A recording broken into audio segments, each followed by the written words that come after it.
Hello, everyone, and welcome to the Parenting is Easy podcast, where we will discuss the pleasures and the frustrations, the good and the bad, and the rewarding and the troubling aspects of parenting. I am your host, Hananya Abraham, and I'm a psychotherapist that specializes in working with teenagers, young adults, and parents with a specific niche in assisting with communication within the family dynamics. While everyone has their own unique journey and experiences as a parent and as a child, there are many common affiliations and attributes that we can all relate to and share. Together, we will learn from personal stories and experiences from parents across many different backgrounds, cultures, and communities. So get comfortable, grab your glass of coffee, and let's get right into the interview. Hello, everyone. Welcome back to another episode of Parenting is Easy. I am your host, Hananya Abraham, and I have a special guest that I'm very excited to be speaking about today because of the topic we're talking about, which is a really near and dear one, especially regarding parenting, at least in my opinion. Hersh Rephun, who has played stand-up comedy gigs across the country. And Hersh brings to his stage presence, keynote talks, and hosts 2 interview shows ranked in the top 2% of Apple podcasts globally. So without further ado, Hersh, thank you so much for joining us today. It's great to be here with you, Hananya. Thank you. Thank you for having me. Pleasure. And, being that you are a comedy professional, if that's the right way to say it, I'm sort of curious, just to dive right into it over here, we talk about parenting over here. There's a lot of things that you do, I could say, for business that also comes into the house and plays a big role in how you parent. And I'm curious, what is that balance? Is there a difference in how you go about things on the stage or with a mic as opposed to how you would do things at home? That's a really cool question because I have never really been asked that. And I appreciate the question. I think one feeds the other. So I think, my home life feeds, how I perform on the stage and in work and all of that. And at the same time, it affects my home life in the sense that, I've exposed my comedy and what I do to, my wife and kids. And I think all the kids have their own take on it. Each kid has their own take on it. And so I think the comedy has really helped create a wonderful family environment and vice versa. Sure. Are there times where, you might try to say something where you'll just get these like blank stares and it sort of, just adds a little more tension to the room instead of it being the opposite? Yeah. Have I bombed it? Are you talking about at home? Oh, yeah. Specifically at home. That's what I thought. Yes. Yeah. There are times where I've tried to be funny and I just bomb, I try to, get a certain reaction. It just doesn't work because the kids are like, they're on a different wavelength. Right. I could imagine, maybe you could talk a little bit about, different age gaps that you would have between kids and how does that come into play regarding how you would communicate with them? Similar, I guess you could say, to different types of crowds that you're performing for, whether you're performing for a corporate event or in front of a comedy seller or a private event, you're going to act a little bit different. So how does that come into play regarding how you would communicate with your kids in different ages? And maybe, even talk about the different ages that you have. Yeah. Well, they range in age from 9 to 31. So, and there's 5 of them. So they, yeah. Oh, wow. Oh, well, yeah, that's great. Great. Congratulations to you as well. Thank you. Yeah. And they're very different. My oldest son, Menachem, is a writer and he works for a nonprofit and as well writes poetry and young adult novels and sci-fi stuff. And, so it's funny because as my firstborn, it's like as a parent, you have no favorites. Every child is different. Right. But as my firstborn, he was the first that I connected with, obviously. And so I have this experience, this long now history of communicating with him, and his appreciation for my sense of humor is the first contact, the first one. So I think that I'm just really connected in terms of the humor. For sure. Let's put it that way. Yeah, I think that's fair to say. I think it's only makes sense that as your relationship with anyone matures and blossoms, it takes on different. Oh, for sure. It takes on different tones and different shades. And then Aryeh is my second born son. And he's always been, I was just thinking about this yesterday. He's always been very business oriented, very business minded, which I think is amazing, which is wonderful. And I was thinking yesterday, where does he get it? Like, where does he get it from? Because I don't know that was really something that I was gifted with. Like, when you think about your genetic imprinting, your makeup, your DNA, and you think about that, and I'm like, well, I have it in there. It's just that I've had to work harder to access it, and it came naturally to him.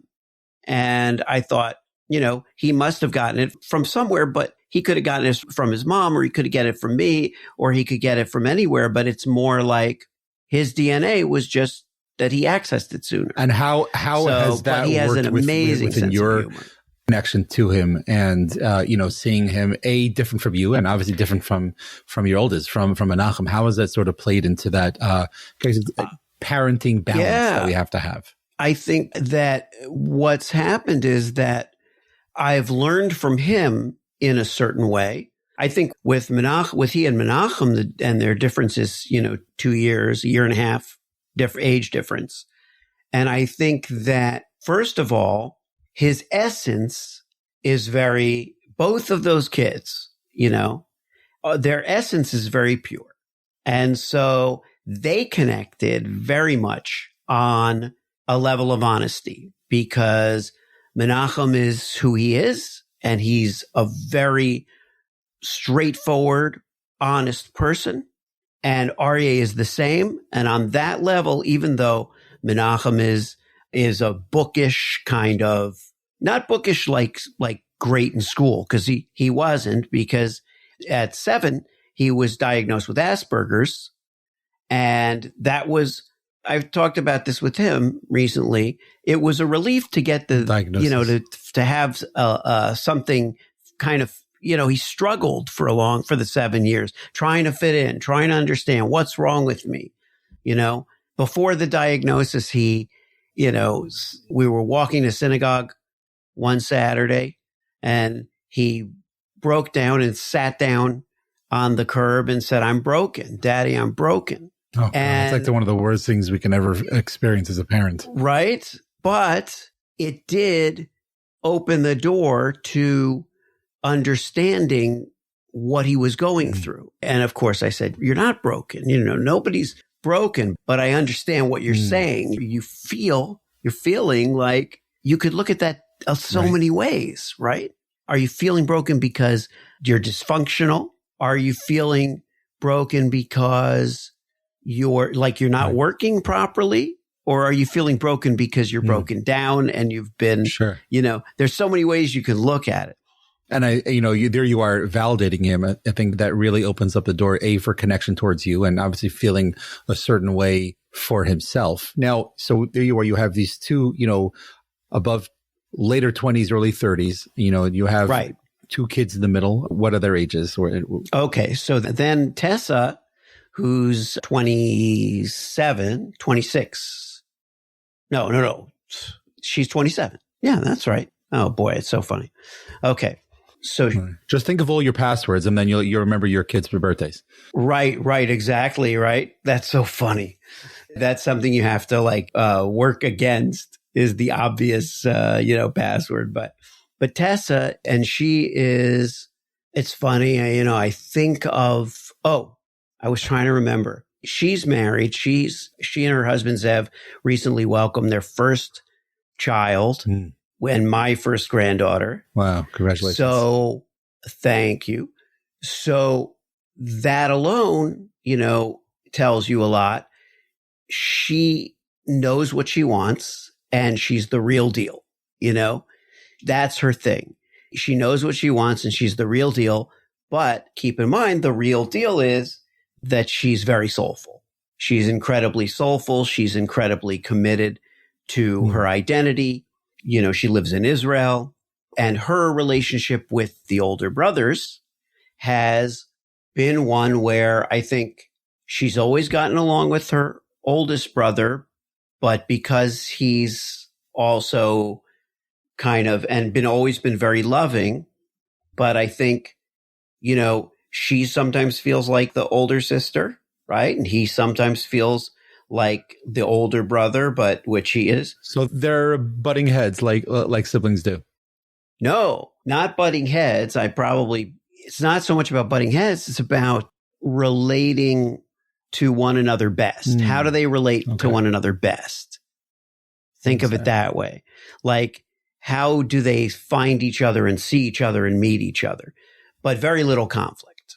Very little conflict. But with Aryeh, with her brother, a lot of conflict as kids. And there's one more you said that's underneath her.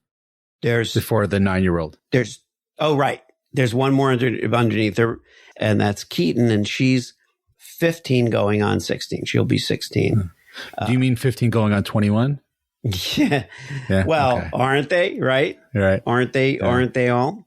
Right. And she, because Menachem, Aryeh, and Tessa are from my first marriage, right? So there's that.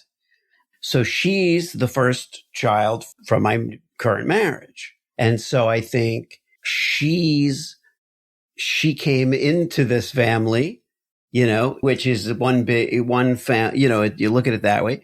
She is, has her own, I think, her own dream of who she is, and, brought magic into the family in a new way. That's beautiful. Brought a new kind of magic. So, and we also have, the 9-year-old who's the youngest, and Samantha. Right. You have 3 decades in your kids, and just seeing the different things that they each bring to the table in so many different ways, so many beautiful ways.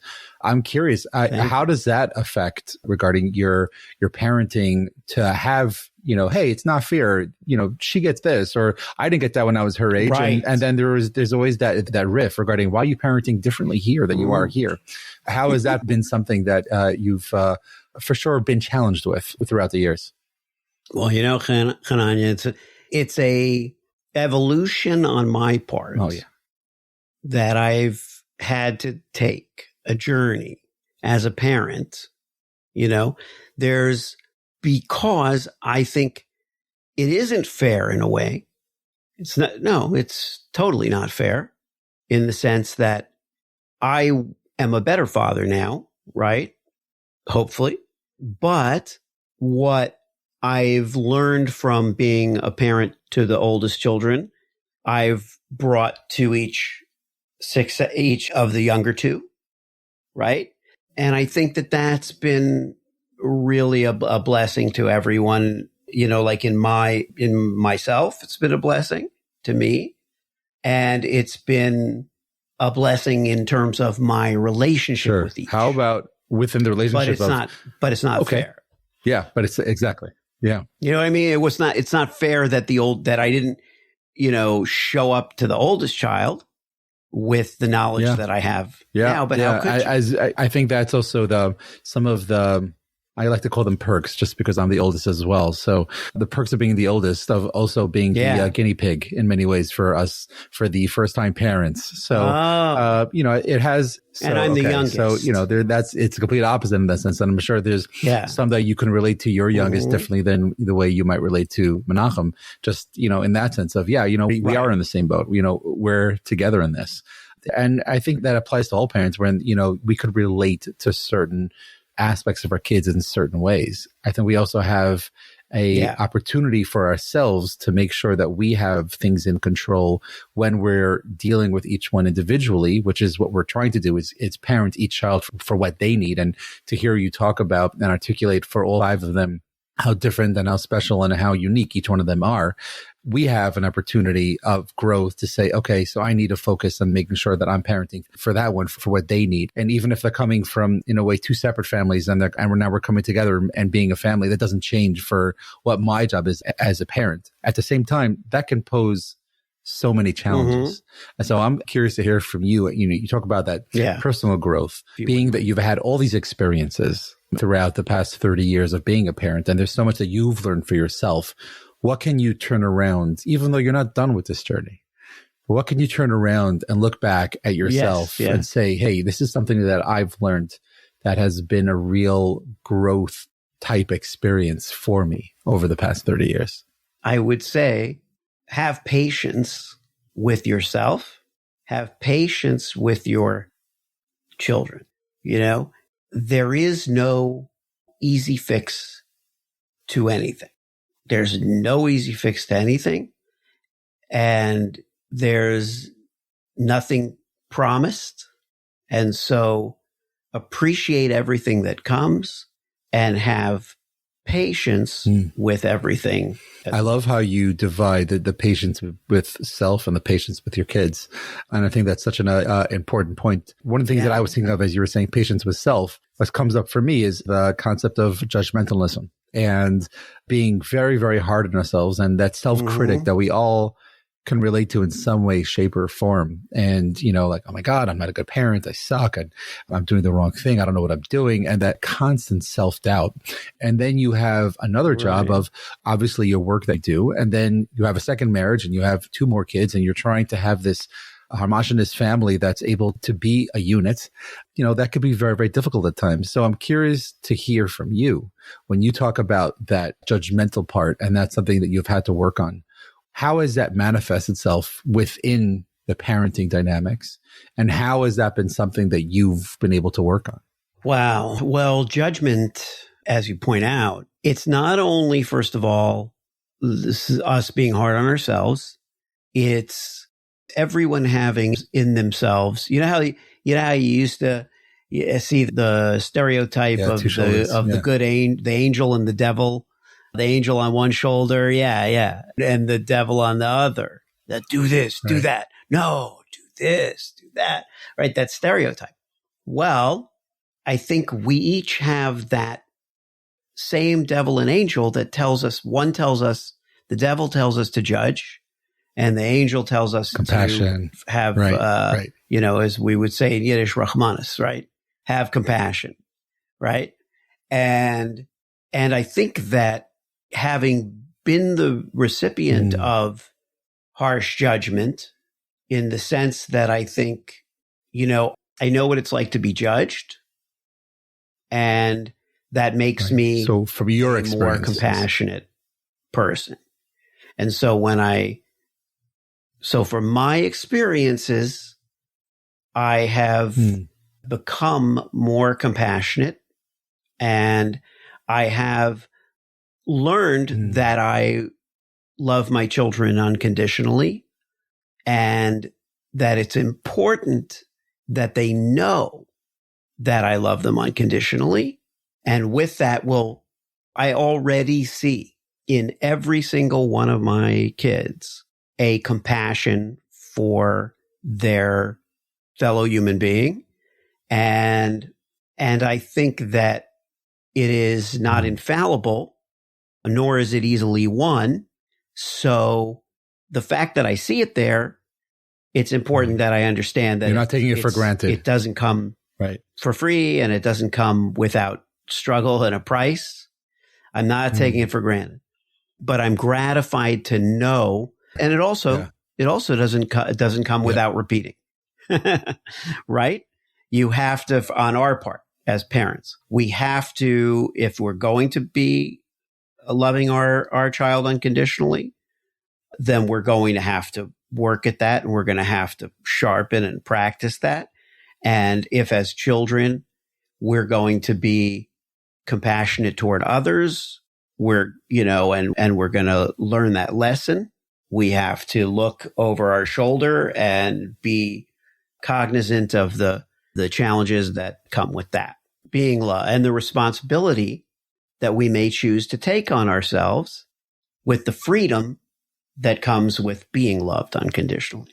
For sure. And I think a lot of parenting, it's not just about taking responsibilities. When you're going to be a parent, there's an automatic responsibility, and hopefully we're going to take ownership over that responsibility. Yeah. You know, so I think that's a important point as well. Going back, you know, to hearing about your profession and what it is that you do. And I think one of the hardest parts, at least for someone that I think at one point in my life, I had a wanting to get up there on stage like Johnny Carson or Jerry Seinfeld, and just being able to have that confidence. So I want to touch on that point specifically, where there's a certain confidence that needs to be when you're standing up there on stage, when there's a limelight on you and no one else can be seen except for you. Right. And I'm curious with that limelight, with that confidence, and maybe also insecurities, how has that been a attribute to your parenting? Ooh, very good question. By the way, I'll cop to something now, which is unrelated, but it's related, of course. But whenever an interview subject, because I'm an interviewer myself, whenever an interviewer subject says, what a great question, what they're doing in addition to complimenting the host is they're buying a moment to put their thoughts together. And so it's a compliment. It's not a cop-out, but it indicates that the question has a certain weight and taken them back a moment, and they need to formulate the answer. So that's a really good question. Means something. It means I'm going to need a minute for that. But the confidence that we have on stage, that we need on stage, really, really helps. Oh man, does it help? I hadn't thought about that, but it really does.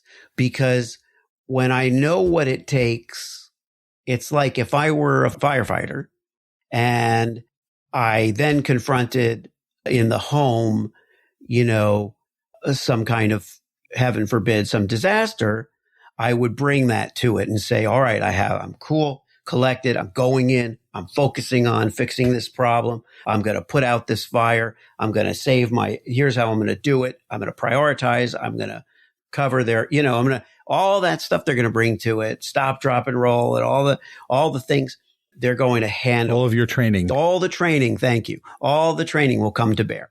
So the training that you get in front of an audience is that your control is not contingent upon the response of the audience. So if you've seen a comedian handle a heckler, or if you've seen a comedian handle even surprises, things that happen, not intentional, just the moment, extemporaneous stuff, then you've seen that really good comedians have that bearing that they are in control. I go back to, I think of, in my own experience, and I'll give you an example as a father, an example as a comedian. As a comedian, and I haven't shared this, but if anyone had seen the video of it, because it was videotaped, okay. I was doing a show and I had a bit called 3 Rules of Israeli Comedy. 3 Rules of Israeli Comedy. And I would do an impression, my Israeli impression. And I would say, there are 3 rules for Israeli comedy. I do the bit. And one of the rules is, you don't understand it, I'm going to send you a message text. I say, I'm going to send you a message text. And I did this whole bit, and who remembers the bit? But the point was there was someone in the audience, and they said, oh, message text. Like he picked up on my flipping the words. And it wasn't that I was thrown. Right. It was that I had an opportunity to jump on the fact that this guy could be heard speaking out. He wasn't heckling. Maybe he was. He was a good friend of mine as it happened. And he picked up on that. And I said, you got a problem? Right. Well, it's for you. It's a problem. And it was a chance for me to further drive the character home. But the point was that there had been moments where people would do this. There was a woman in the front who had had too much to drink, could not stop laughing hysterically, did not mean to cause a problem, could not stop laughing hysterically, had to be carried out. Being able to do that. And I'm like, look, sometimes when you're that good at what you do, sometimes it hits too hard. It's like, but whatever. And as a father, I think, having the sense, the reminder that this isn't, like this was a simple example that just happened yesterday. It's not that it's so memorable. I'm sure I'll forget it in 10 minutes, but my daughter was having a party at the house. My older daughter that's still home, that's 15. was having a party for the first time, hosting a party at the house without the parents there, letting, but nearby, of course, but, giving her the reins, and she had to go around and tell some of the neighbors, the close neighbors, that we would be having a party. And the younger daughter wanted to go with her. The 9-year-old wanted to go with her. And I was like, no, that's not, it's not your job to go with your sister. She's doing something very important and it can't be taken lightly. And she's kind of a character, the younger one. Well, you can't go be a character in front of the neighbor. It's gonna diffuse the seriousness and the gravity of what your big sister's trying to convey. And I had to be able to say that with authority, even though it's not a huge deal, and have the young one understand that I'm being serious and that this isn't a play situation. It isn't a silly situation. And I think when you're a stand-up comedian, hey, this is how we run the show here. This is how we're running the show. Right. So you have to have your foot down. You have to put your foot down to sort of say, hey, this is the way things are. Very good. Yeah, you got to be able to put your foot down. And this is a thing that's not negotiable. There's not any time to discuss it. It's not particularly grave, but it is. How about the opposite? I think for a friend that is in the comedic world that might be having some insecurity issues, how would a professional comedian correlate the insecurities / imposter syndromes that might come up into parenting, which we constantly have those, what the hell am I doing here moments? Yeah.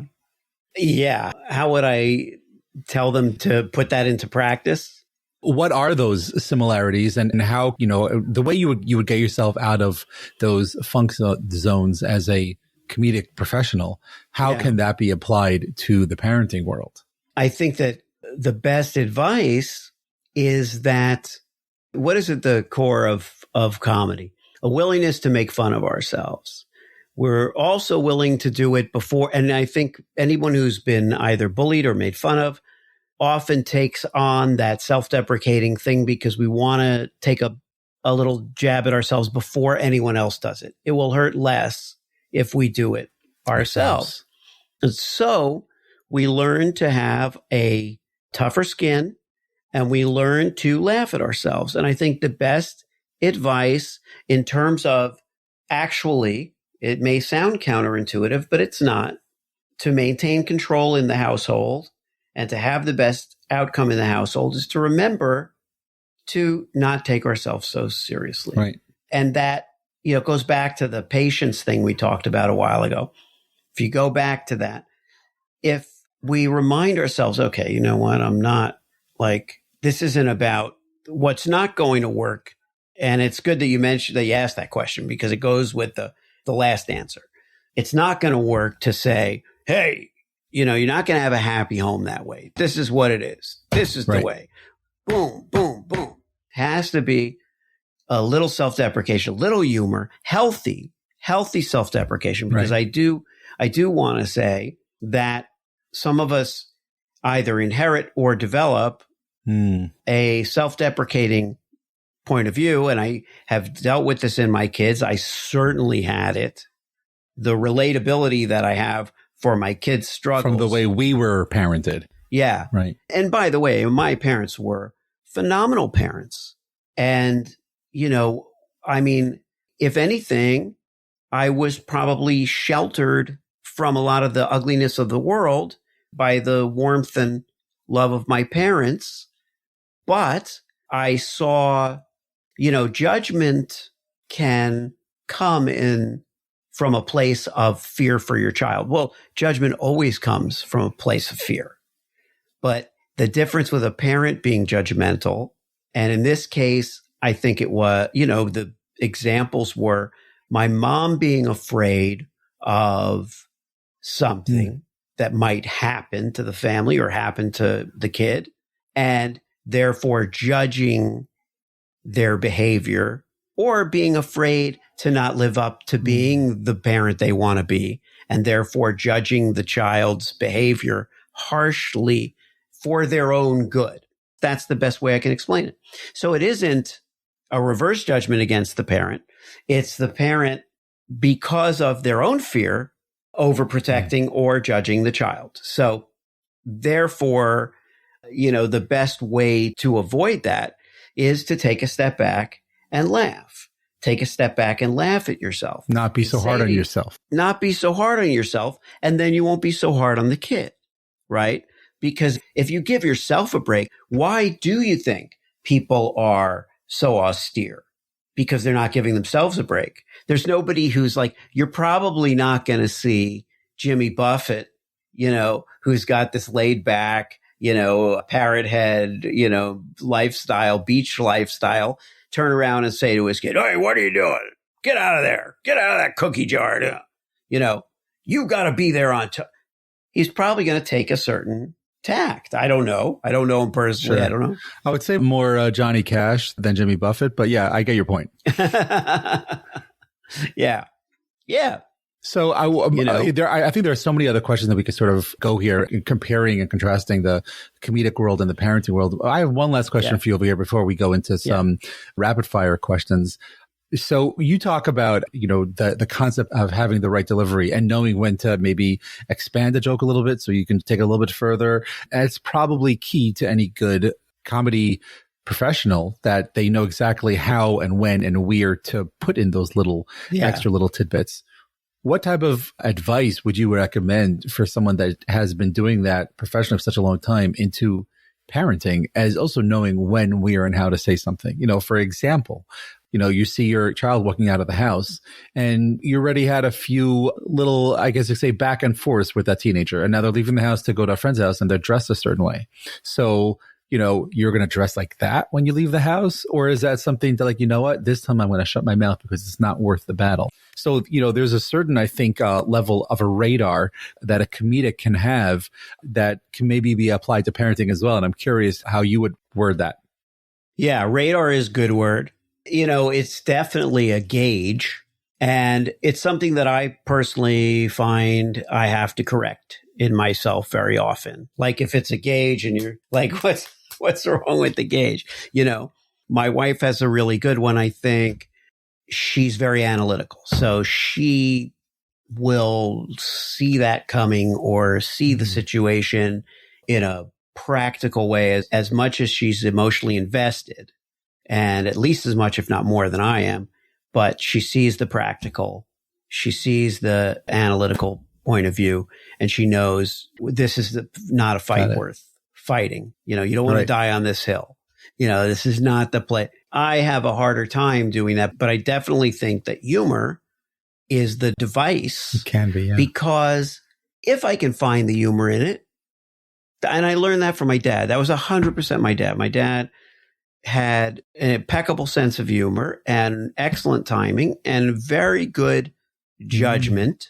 And he was an attorney, but the way that a comedian would, he would judge the situation. And I also saw when he struggled with it, like when he wanted so badly to use the comedy to lighten the mood, but it was too the emotions of either a child or a teenager or the situation. Thank you. Were so complex or heavy that it wouldn't work. So he would try, but it didn't hurt. Humor did diffuse the situation. So even in a fight that's not worth fighting, that's not worth losing, I'm not going to die on that hill. I'm going to let it go. It does not the end of the world. I'm going to let it go. But humor will always serve you in good stead. I like to tell this story. One of the things that happens is, and I'll make it short, but one of the stories was this huge blow up in the house. It doesn't matter what it was my oldest sister had done something, which happens because the oldest is the first to test the waters and break the china, and she had done something. And I don't even know what it was because I was probably, we're 5 years apart. She was probably 17, right? So I was probably 12 years old and I don't remember what happened. And my sister in between was 15 years old. So you got 15 and 17. You can only imagine. Well, you probably have experienced it, but you have 15 and 17-year-old girls. And the 17-year-olds caused an incredible problem. the parents are going crazy. They're united, but they're both furious about it in different ways. I'm like sitting there really awkward and terrified because it honestly is some level of battle that I've never seen. Right. You're like looking for your popcorn. Nobody can. Yeah. But even afraid, like if you were afraid to even make a noise and like intractable, like there's no answer. And that was the hardest thing. Everybody's so upset. Everybody's so angry. What do I even do? Or what can I do? My older sister, who's the middle child, walks into the room and sees the fire going on. And she says, can I just ask a question? What does this have to do with me? How does this affect me? And my father laughed and my sister laughed. Everybody had to laugh because she was like, I'm really sorry, but I don't see what this has to do with me. And that was a self-awareness. She brought it down. She used herself as the scapegoat. She also knew that traditionally she had been considered very self-absorbed. And so she used her own fallibility in her favor and she broke the tension. And I don't know how it would have been broken without humor. So I just want to share it. Yeah. Right. I love that example. That's a really good example. So based on how you started it, talking about your father and how that's been something that you've got to learn from. I'm curious if there's a person that you would give a shout out to that has been a parental inspiration to you over the past 3 decades. As a parent, someone who's been an inspiration as a parent. Yeah. I would say the one that comes to mind is my friend Justo Diaz, who just throw it out there, just so I don't have to explain why.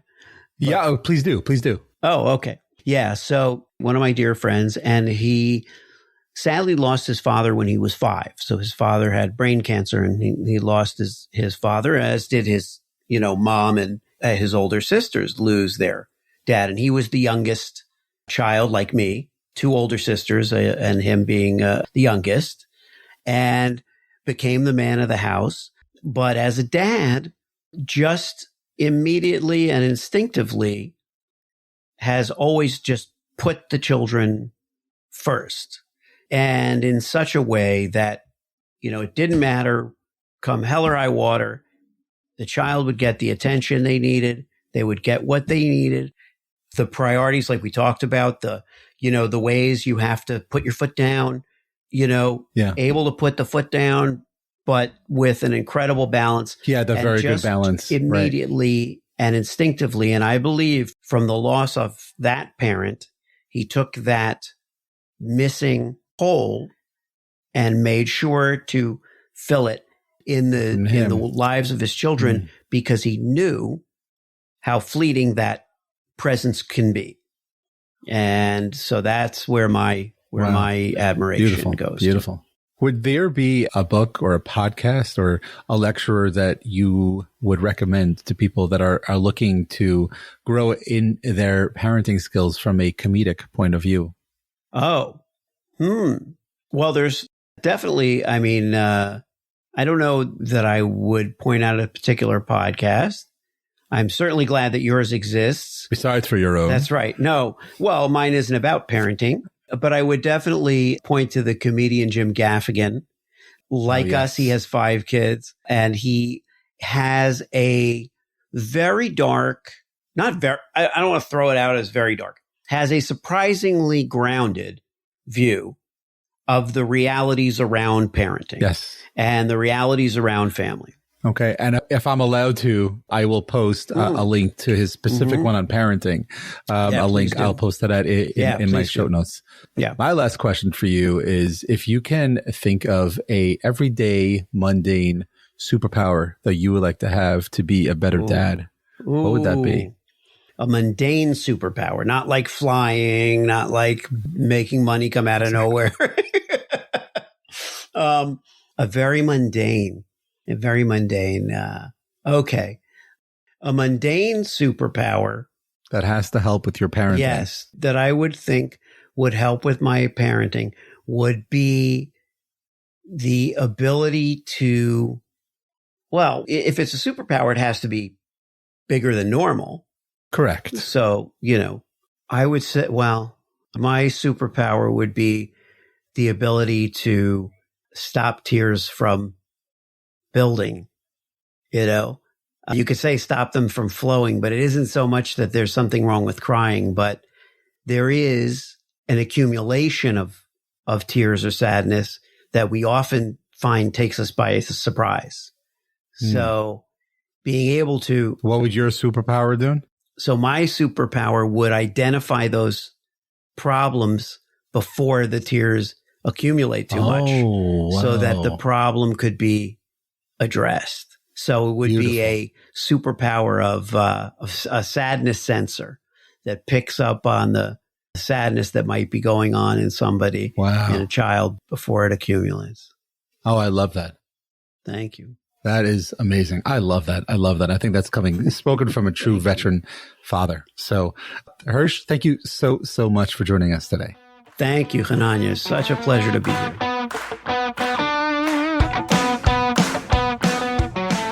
Hey again. I hope you were able to learn as much as I did today. Thank you so much for staying to the end and listening to the entire interview.